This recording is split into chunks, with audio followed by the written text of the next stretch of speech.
Gemara. Today's daf is daf Tzadik Zayin. And the last discussion we had was whether an eved, a slave, talking about a goyish slave, now is he a commodity like metaltlin, because it's mobile, or is he treated legally like property? And we had an argument. And it seems that Rav, who ruled, like Rameir or the Chamim, rules that by an eved, even if he deteriorated, you can give it back to the victim because you can because it's like property, and property ain't an exelis. Karka ain't exelis. Had it been something mobile, metaltlin, if it aged, changed, its shini is kind of, you would have to reimburse him with money.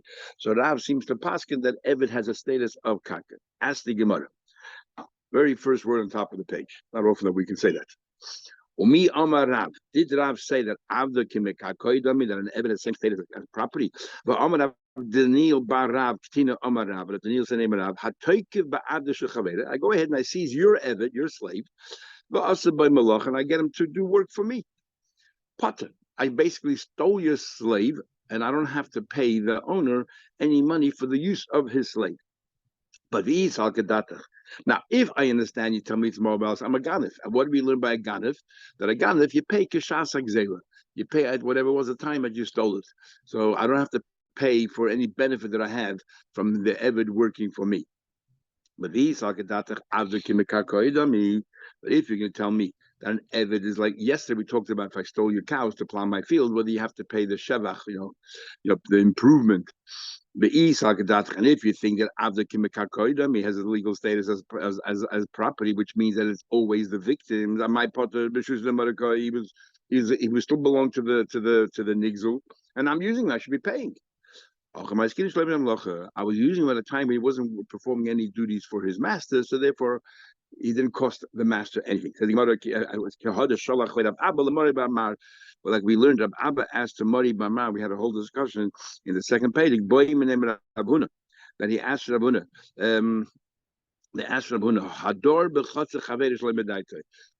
a squatter moves into someone else's property without the knowledge of the owner, and the question is, do you have to pay or not? And we talked about it's in the case where the person it's a chutzah that generally you don't rent out. So I'm not occupying a chutzah and preventing you from making money. So you're not losing anything, and I'm gaining. Yeah. Oh, provided if I pay damage, I also have to pay like a masik. Is and he sent back, you don't have to pay anything. So therefore, I'm the same thing. So he said the same thing over here, that the eved is working for me. It's costing you nothing, the master, because you're not working him, you're not employing him now anyways. At nighttime, for example, he stopped working at 6 o'clock, and this is nighttime. So therefore, it's a case of zen and that's why I don't have to pay. In the case of the house, the squatter, there are benefits to the landlord. Whether we say the benefit is because this is what's in the Gemara. A house that's occupied is much better, because if you're occupied, you'll notice what's wrong. If the water pipes up burst, or something, you'll notice the thing is wrong, and you might even fix them up. So there's an advantage of being there. Or there's a demon. If the house is vacant, they knock on the doors, on the walls. This way, it's occupied. The house is not haunted. Nichle. Okay. So the master. So over there, the landlord benefits. So therefore, we say no. You don't have to pay. Over here, I'm using your eved. You're asked. I'm weakening the eved. I'm sapping him of his energy. He'll be tired the following day. What benefit is the master? And the over here also is a benefit. I'm the least of the avdi doesn't want the eved to become a lady again. He doesn't have work for him at night, but this way, if he continues to work all the time, makes him a better servant. He better servant. Disciplined, works harder. Okay, so it's a case of zen and that's why you're put, even though it belongs to the victim. I agree, it's karka, but zen and and sorry, in a way, even though it's first of all, it has to be loichaser, and plus you benefit. Rabbi Yosef Bar Chama. If you remember, Rabbi Yosef Bar Chama is the famous Rabbi Yosef we have in Shas. Very seldom do we call him by his father's name, but over here we do. No. No. Not everyone agrees that Yosef Chama is Rabbi Yosef, but generally we say Yosef Chama is Rabbi Yosef. The master was he lent money to somebody, The guy didn't pay him, obviously. So he went ahead and took the guy's slave to work for him. In the free time. It must be Abai was not around. So his son, he had a son called Rabba. Oh, here it says Rabba. Rabba's son, my time over Marhachi. Why how can you do this? Take the guy's slave. It's ribis. It's interest. He owes you $100 and you took his slave as for free. That an Eved sometimes doesn't even earn enough to cover the food that you provide for him. And therefore it costs me more using the Eved because I have to feed him. When he works for me, I got to give him supper, and therefore it costs me more. There's no ribas, there's no benefit. When Nachman say going daughter Abdi, talking about a slave there that has zero skills, the Merakebe Kubi. He's a clown. Who becomes a clown? I guess in those days, a guy who had no skills. So therefore, such an Ebed with no skills costs more to feed him than to have him. But most other Avadim have skills, and the skills are definitely worth more than the food. So you're having a benefit. There's ribis involved over here. On Malay, I know Rav Daniel Svili. I hold like Rav Daniel. And what's the story of Daniel? The Amar of Daniel, but I've seen Amar behind the top of the page. If I see my friend's slave and I get him to work for me gratis, potter. I am potter. Why are you potter? Because I'm benefiting from it, and the guy there is not losing out. In fact, he has a little bit of a benefit, and I'm keeping the slave occupied outside of his working hours. So therefore, it's all good. There's no ribis involved over here. He's happy that his Eved shouldn't become a ladiger. His son said to him, that's in a case where this doesn't look like Reba's interest. Fact is, you lent this guy money, and now you're getting use of his slave for free. If it's 100 Ribas, at least it's Savak Ribas. It's Ribas Rabbanon. It's the dust of Ribas. He didn't lend any money. How can not? He usually called Mar, it's his father. The conversation he calls him by his name, he calls father. Whatever. The Amr of Yosef Bamayumi. Even though we say generally we say that if I'm benefiting squatting in your courtyard and it doesn't cost you anything, I don't have to pay you. If I lent money to this landlord and then I move in, I squat into his property, even though technically it's all right. So I got to pay, otherwise it looks like ribas. You're right. Hard to be. I'm going to change my mind. I'm saying, based on this Gemara, I say they have an issue here. So if you ever lend money to anybody, that guy can never do you a favor. We'll have the more Neshech that if you question if you like to say Shalom Aleichem to the guy. Is that called Ribas Devarim? If it's a person you never used to greet in the morning, never say hello.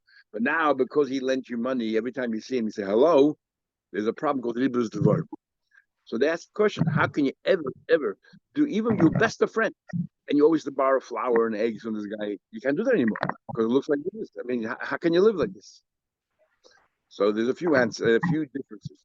One of them is that only in the case of a chotzer, Moshe, if you can, only in the case of a chotzer or in the case of an egg, which is it's in the public sphere, then it doesn't look like ribis. But if I borrow things, privately in my house, it's not a problem. That really is. More than that, they say, if it's a person that you knew all along and he used to lend you things, they used to borrow from him and to lend you, then there's no ribis there. But as long as you do it maybe in a discreet way. What happens if you were already what do you call it? What happens if you were already living in that house before you lent the money? That's another reason that you can continue because it doesn't look like ribis. So bottom line is you have to be very careful. Once you lend money, be very careful not to appear like you are taking benefits now, taking advantage because, he owes you and he's beholden to you because then it looks like ribis. That's right? Oh. It just shows that appearance matters. Of course. Maris, of course it matters. His neighbor always brought him a basket of fruit from his own tree, but one day brought him a day early, so he couldn't judge a case for him. Next to the last page. Yeah. So you want further. Gozel mats. We had a like this. You stole a coin and now it deteriorated in a way that's so apparent. You cannot say to the victim, "Here, take it back." But if it was let's say a loss that was not apparent, like Truma became Tameh, or a coin that is no longer in circulation. You look at the coin, it's not visible anymore. That is an issue. So then you could say to the person, now we'll discuss that. Nizdik means nizdik mamish. When it says over here that if it cracked, the coin literally cracked, so therefore you cannot say to the person, but nifsel, when we say if it was the nifsel, that coin is no longer in use, is talking about pasalta malchus. The king said this coin is no longer in circulation. Did I? Oh yeah, I did skip. Yep. Oh man, okay. I thought it get quicker this way. Okay, it's what we learned. Same. I see your ship. You see the boat, and I decided to use it to transport things on my own. That Rav. So Rav says over here. What's the case? Rav says over here. This is a case again of Zen and now, if I decided I'm going to take it and rent it without your permission, then I got to pay rent. And the thing is, we pay rent. Then, if any accidents happen, I'm not responsible. So I'm not responsible. But if I'm treated like a Goslin, if I'm treated like a Goslin because I didn't ask permission, if I'm treated like a Goslin, then I only have to pay for damage that I did. Not for anything else, because we said before that any benefit that I have using it, like we said before, the Evid, you're working for me, I don't have to pay you for that. So this is the both is the same thing. Says the Gemara. So it's up to the victim to treat it like a ganif, but you can't have both. You can't say you're a ganif, so pay me whatever it is, pay me for any, pay me the rent. Sorry, you're a ganif, and therefore if anything goes wrong, you have to pay for it. But I also want rent. You can't have both ways because the ganif doesn't pay rent. He only pays kashas like zela, not any of the benefits. But but if he's a ganif, he won't pay rent. If you want me to pay rent, then if anything breaks by accident, I'm potter. So you can't have it both ways. Choose one or the other. And Shmuel says, Shmuel says, no. That if anything breaks, you're a ganif. So if anything breaks, you are responsible, and that's what you pay, only for the losses. Says the Gemara. Please, I'm an argument. If this boat is generally used, you rent it out. Yeah, so then therefore we'll say if this person occupied the boat without permission, he probably did. He decided to rent it like everybody else. That's what the boat is used for. Therefore, he's not a ganif. If he's not a ganif, he doesn't pay for any of the things that break, but he has to pay the rent. And we don't care. The rent is more than the damage you made, or less, you pay the rent outright. But this boat is not meant to be rented out. So then the guy came in as a ganif. A ganif pay only for damage. I don't care if that's less than the rent or more than the rent. Or you might say, both men what you do for rent. Depending on what your purpose was. That if you went, if your purpose was to steal it, then you pay like a ganif, only for damage. I don't care if that's more or less than the rent. If your purpose was to rent it, then we pay the rent again, and you don't pay for the damages. Okay, so further goes on my if it's out of circulation, then you could say because the damage is not apparent. Now, pasalta malchus we mean is that it's no longer circulation anywhere in the world. The government decided this is out of currency. I mean, it happens all the time. Nowhere in the world is it worth anything. Nowhere. Have now in Israel, but you go to a bank, you can get reimbursed. In Europe now, you cannot use $500, 500 euro notes cannot be used because they cancel it because all the drug runners used to use that. So they just, it's a big amount that they have to carry smaller envelopes. So something like that.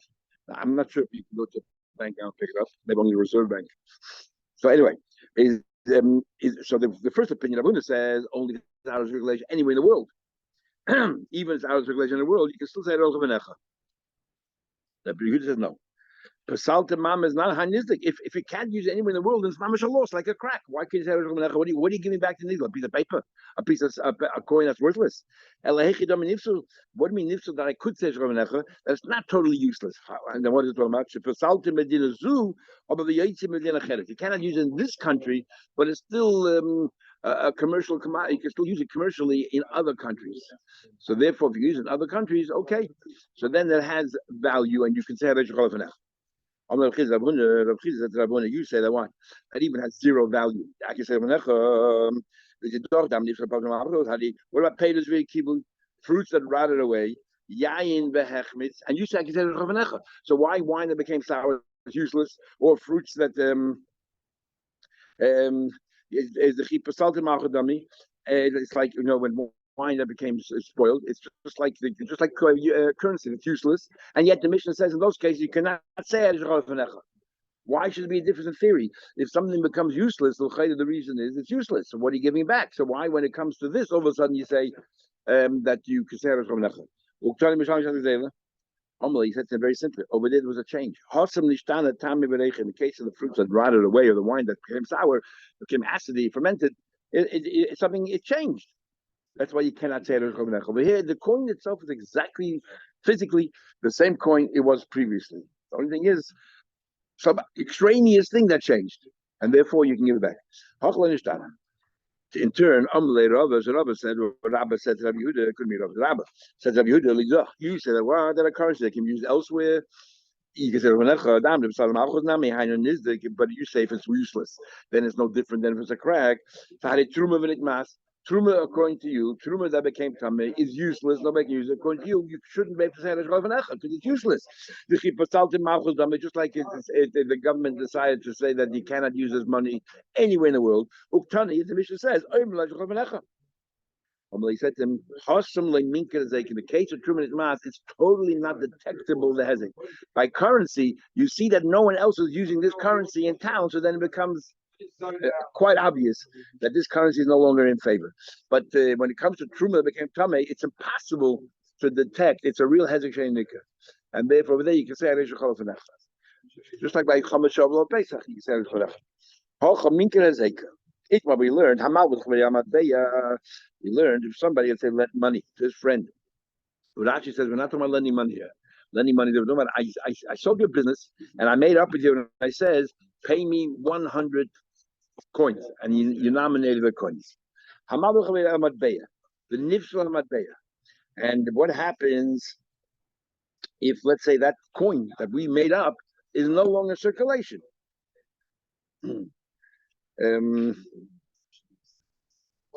Rav says,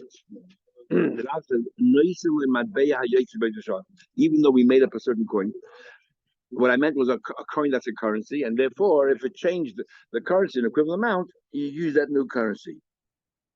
Why? Because we made up that you're going to give me a coin that's in usage, and this coin is the original coin is no longer in usage, and therefore it's no longer considered matbeya. But this coin here, you have to give me the new coin. And Rashi says again, it's only by business. But if it was money, you give me back exactly what I lent you. Even though we said money, because that's what it is, unless we specify clearly a money that's in circulation, a coin that's in circulation. Okay. If you worry about it, then just make up that. Say, give me money that's in circulation. Shmuel says, Shmuel says no. I can give you the old coin because I can always tell you there's a place out there that the coin is still useful. If you're planning to go there one day, use it there. If you're planning to go there, use it there. Says the Gemara, Nachman said, when does Shmuel say that you can say to the guy, I'm going to give you this coin, even though this coin is no longer in usage in this area over here? When can I say that? The East I was planning to go there. I will less. If he had never had any plans to go to that distant city, he can't follow me over there. Hey, go to that city over there, and it's worth something. You can't do that. Okay, so Nachman qualifies Shmuel's statement that when can you say that the currency, even though it's no longer circulation here, is valid? Is if you were going to go anyway to that place and it's worth something, here, take it. Okay, we'll see if that's what Pasha. Esavei Rabbi Nachman, so Rabbi turn around and ask Nachman a question. So you see how Rabbi Nachman have this very same relationship as Abaye and Rabbi Yosef. So Rabbi asked Nachman a question. He said, when you swap your money, you might just change some money, and you bring it to Shalim. It has to be money with the tzura, it has to be choshev money, it has to be money that can be used in Shalim. So it says the following. It says in Baraisa, "Ein mechalin al hamois she'einam yitzis." You cannot swap the ma'aser sheni to money that you cannot use in Yerushalayim. Why? Because we need the tzartar kesef. We need kesef that has a tzura, that's valuable money, that's good currency. And this in Yerushalayim, where you're going to purchase whatever you're going to purchase, is not good currency. Okay, Kate, what do we mean? Let's say you had coins. Rashi learned one pshat. Kuzbiyas means ben kuziba or bar kochva. And actually, I saw they found a coin once with the bar kochva thing on it. I think it's a fist, whatever it was. So they found if you have coins from bar kochva that or earlier, family, they used to have the royal family minted on the coin, but a family that was existed many years ago. Now it's no longer in usage. Unfortunately, in the second base of the English, it was no longer in usage, especially after the Churban and everything else that happened. Anyway, Oishal Malachim or the Shainim, or they use, coins that were in the early eras. Ain Mechalin. You should not use that money to swap your Meister Shainim because it's not useful now in Yerushalayim. What about coins of today? But that is similar to the Rishonim in a sense. It's not being used in Shalim, but it's worth something else elsewhere because it's current coins. But it's similar. You're saying don't use old. It doesn't say don't use coins that you cannot use Shalim. It tells you specifically don't use old currency, as if to say, but new currency similar to the problem of old currency that it's not useful in Shalim but useful elsewhere is mechali. So it's clearly from here that even Yudah Machmas said, if you're planning to go there, if you have no plans to go there, here you're going to Yerushalayim, you're not planning to go to the other place, and yet it seems that you could use that currency. How can you use that currency? Right? Because you need to use the money on Yerushalayim, because what do you do with my Shane money? You go to Yerushalayim and then you have to use it. So you're not going to any other place. And yet it seems to me that if the currency is in use somewhere in the world today, even though you have no intention of going there, because your intention to go to Yerushalayim, and you have no choice. That's what Ma'aser Sheni is. You got to go to Yerushalayim. And yet we say, okay, it's good enough, because it's useful somewhere.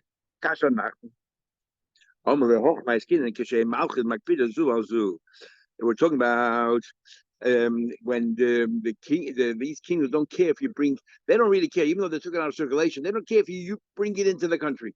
They don't care. So therefore, you could bring it in, if it's currency somewhere in the world, you could bring it to Yerushalayim. And therefore, of course, you bring it to Yerushalayim, it's different. Shmuel said,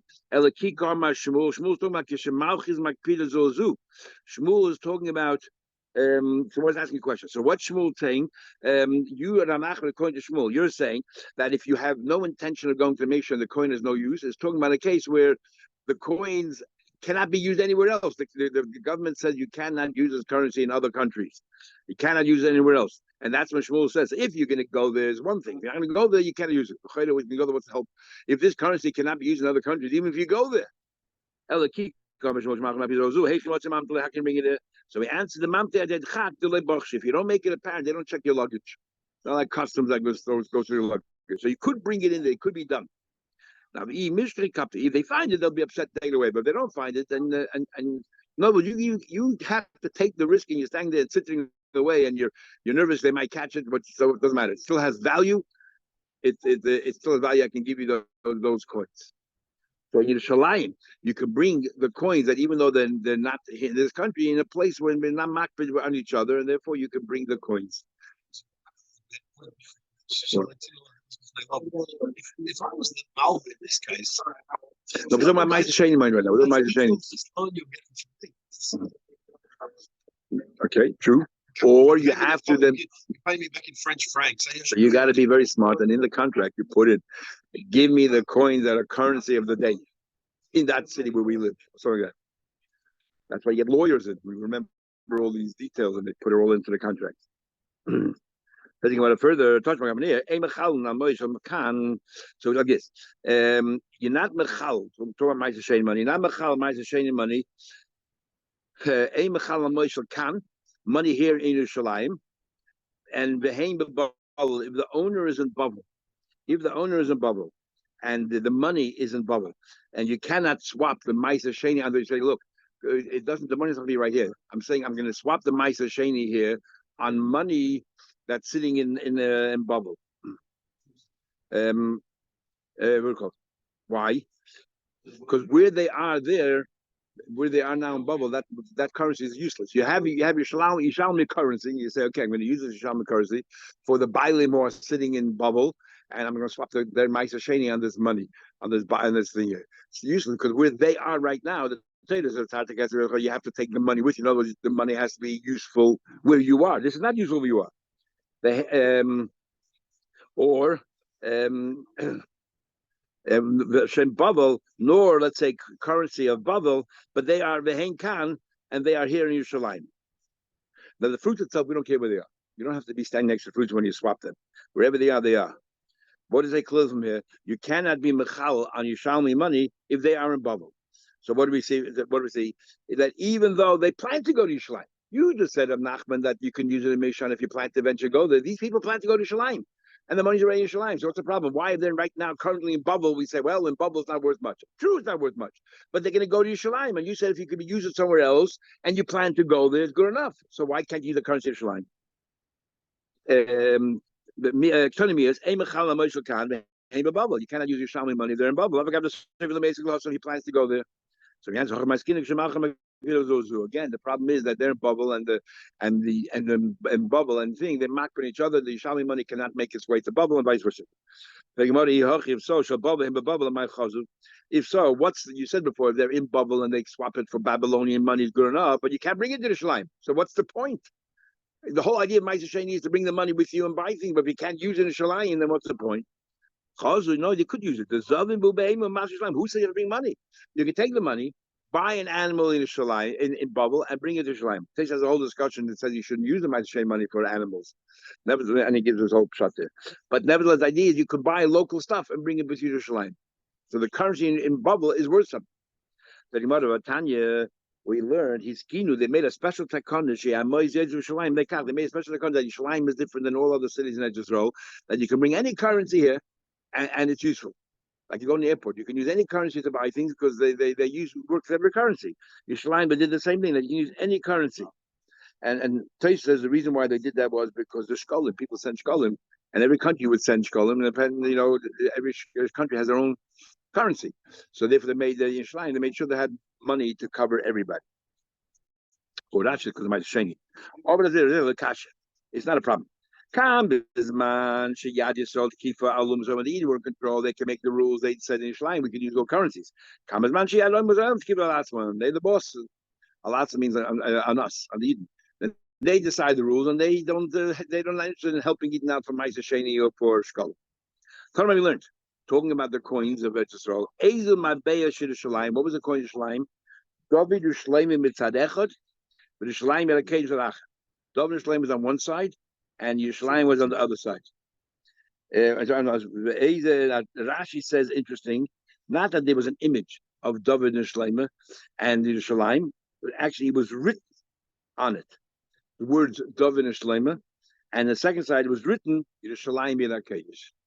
As Teresa says, you can't make a tzura. It's like idol worship.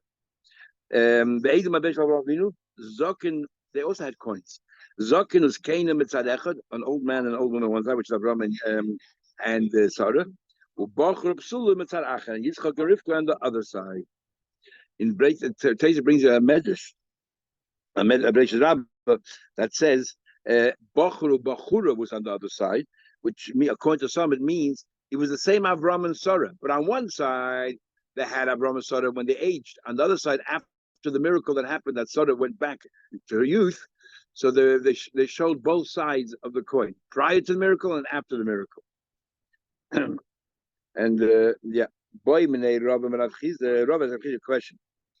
Rabbi has a question. If somebody lends his friend money, a certain on a coin, he said, "Well, you owe me 100 these coins back." Well, he see for whatever the coin I went up in value, but whenever value we're adding more silver to the coin. What's the difference? The thing is it ribis? When you pay me back the 100 coins now, it has more silver in it. He said, you give him the same matbeya, whatever the matbeya is at that moment. It's now larger, it's more silver, it doesn't matter. Even if it grew in size, like a sieve, over the swelled. Yes. Even if it's even a larger increase. Yeah. Because Island paid it. Now you can buy with these coins a lot more fruits than at the time when I borrowed the money. It depends. If you tell me, put the currency went up in value, therefore these imported things now are cheaper, then it's a problem. It's ribis. Then you have to deduct. You were able to buy 20 kilos of whatever it is with this money, and now because the money increased in value, you can buy 30 kilos. You have to deduct from the coins that amount.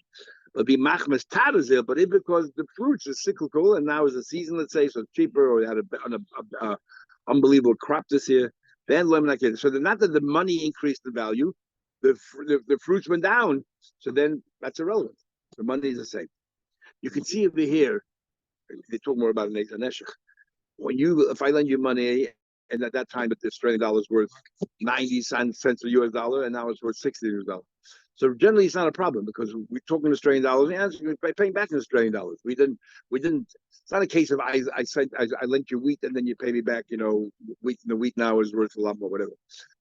But where the problem is, if I lent you in Australian dollars and you pay me back in US dollars. At the time when I lent you in Australian dollars, the dollar, let's say, was 70 cents.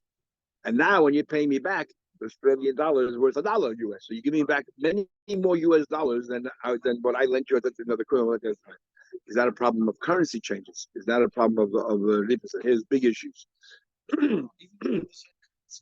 That doesn't matter because I'm lending you money. If I lend you money, you give me back money. It doesn't matter. Doesn't matter. You lend me 100 Australian, and I buy 65. It's like Zil Pili, whatever it is.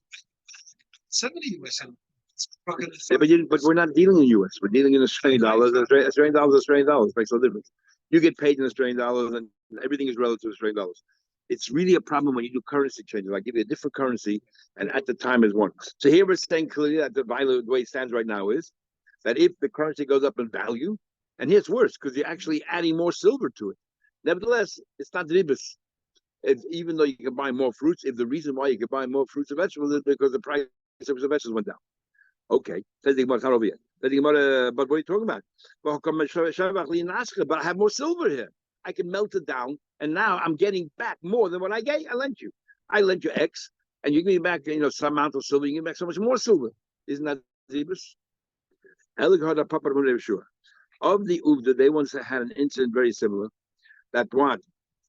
That had similar story. Somebody lent money. And then when he got paid back, it was much bigger coins.